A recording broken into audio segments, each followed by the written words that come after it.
आपके इस चैनल पे और क्वाड्रेटिक इक्वेशन का एक नया क्वेश्चन लेके। ये जो क्वेश्चन है ये जो है सो आपके स्टोरी बेस्ड क्वेश्चन है। स्टोरी बेस्ड क्वेश्चन में भी जो सबसे इम्पोर्टेंट क्वेश्चन होते हैं वो up stream and down stream से रिलेटेड होते हैं, जो बच्चों को बहुत ज़्यादा ही प्रॉब्लम क्रिएट करते हैं। अगर आपको लगता है कि इस क्वेश्चन को सीखना बहुत इंपॉर्टेंट है तो ऐसे क्वेश्चंस तो बुक में ही दिए हुए हैं, बहुत सारे आपको वीडियो मिल जाएंगे, लेकिन इस वीडियो को आप पूरा देखो क्योंकि मैं बताने वाली हूँ कि इस टाइप के बाकी सारे क्वेश्चंस भी बहुत आप इजी वे में सीख सकते हो। कैसे इस इक्वेशन क्रिएट करें, किस तरीके से इस क्वेश्चंस को सॉल्व करें, इसके कुछ टिप्स एंड ट्रिक्स है। अगर आप उसको फॉलो करोगे क्वेश्चन आराम से सॉल्व हो जाएगा। See the question.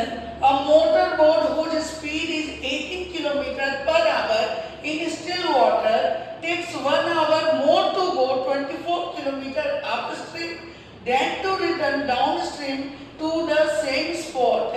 Find the speed of the stream. अब स्ट्रीम क्या होती है? लहरें।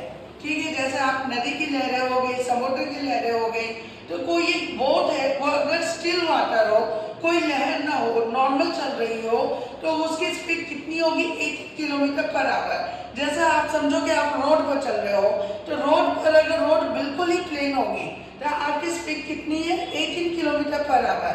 लेकिन अगर रोड पर ऊंचाई आ जाए या फिर डाउन आ जाए, अप आ जाए, तो आपकी स्पीड उसके अनुसार बढ़ती और घटती है। जैसे ऊंचाई आ जाएगी तो स्पीड घट जाएगी, डाउन आ जाएगी तो स्पीड अपने आप क्या हो जाएगी? आपकी बढ़ जाएगी। सेम वे में यहाँ अप स्ट्रीम होगी तो स्पीड घट जाएगी और डाउन स्ट्रीम होगी तो स्पीड बढ़ जाएगी। कितनी बढ़ जाएगी और कितनी घट जाएगी? तो ये देखो 18 तो आपके स्टिल वाटर में है, तो अगर घटेगी तो वो x और अगर वो बढ़ेगी तो x। हमें यही पता करना है कि हमारी स्पीड कितनी बढ़ जाएगी और कितनी घट जाएगी। तो उन्हें अप स्ट्रीम में कितना चलाना है? 24 किलोमीटर का डिस्टेंस उन्हें क्या करना है? तय करना है। कितने टाइम में स्पीड कितनी है? 18 माइनस एक्स। और हमें क्या बताना है? Find the speed of the stream. Stream की स्पीड बतानी है। इट मीन्स 18 माइनस एक्स की वैल्यू बतानी है। इट मीन्स यहाँ जो है एक्स है, ये एक्स की वैल्यू आपको जनरली फाइंड आउट करनी है। तो अब आप देखो, आप सोचोगे हमारे पास डिस्टेंस है, स्पीड है, तो अब पता क्या करें? तो आपके देखो क्वेश्चन में ही जो है सो बहुत कुछ लिखा हुआ है। क्या लिखा हुआ है यहाँ पर?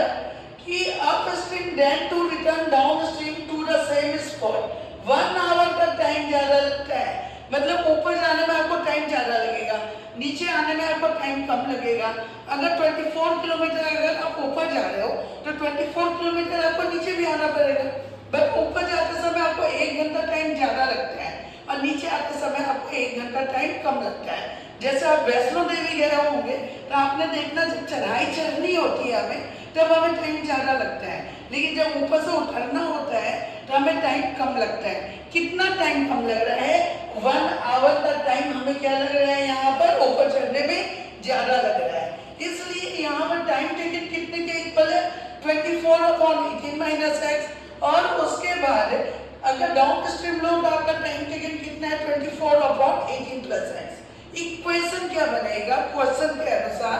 तो इक्वेशन है आपका 24/18 minus x minus 24/18 plus x is equal to 1। Student गलती क्या करते हैं? प्लस को यहाँ रखेंगे और माइनस को यहाँ रखेंगे। आप हमेशा याद रखना up stream minus down stream होता है, down stream minus up stream कभी भी किसी भी क्वेश्चन में पॉसिबल ही नहीं है। ठीक है, तो आप यहाँ पर टाइम यहाँ पर 1 लिख दिया, ये तो टाइम इजी थी, लेकिन अगर कभी मिनट में टाइम लिखा हो तो आप उसको भी आवर में कन्वर्ट कर देना, तब यहाँ पर आप इक्वेशन लिखना।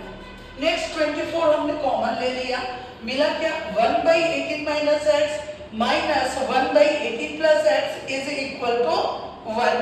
नेक्स्ट हम इसे सॉल्व करेंगे, जैसे इसे आप देते सॉल्व करते हो। 18 plus x minus 18 plus x, 18 और 18 कट हो गया, यहाँ 2x मिला। 24 into 2x/18 minus x 18 plus x, जिसको हम 1 के पास ले जाएंगे। अब आपको फॉर्मूला मालूम है a minus b, a plus b is equal to a square minus b square. तो हम लोग यहाँ पे a square minus b square लिखेंगे। अगर आपको पता ही है, अगर आप क्लास 10th में हो तो आपको स्क्वायर मालूम ही होना चाहिए, तो आपके क्वेश्चन बहुत जल्दी सॉल्व हो जाते हैं। तो 18 का स्क्वायर कितना होता है 324 minus x square. Same way में अब सारे को आप क्वाड्रेटिक इक्वेशन के फॉर्म में लेकर आ जाओ। क्या मिला x square plus 48x plus 324 is equal to 0। Next अब आपको ये लगेगा कि हम 324 को कैसे डिवाइड करें कि 48 आ जाए। तो आपको पता है 18 into 18 ही तो आया है ना 324, तो इसको 36 लिख डालो। अब यहाँ पे देखो 6 6 जा 36। अब क्या करोगे, अगर आपका इससे नहीं बन रहा है इससे बनाओ, 3 3 जा 9 9 6 जा 54। 54 में से अगर आप 6 माइनस किए तो आपका मिल जाएगा 48। आराम से बन गया। आपको पूरा फिर से 324 का प्राइम फैक्टराइजेशन करने की जरूरत नहीं है।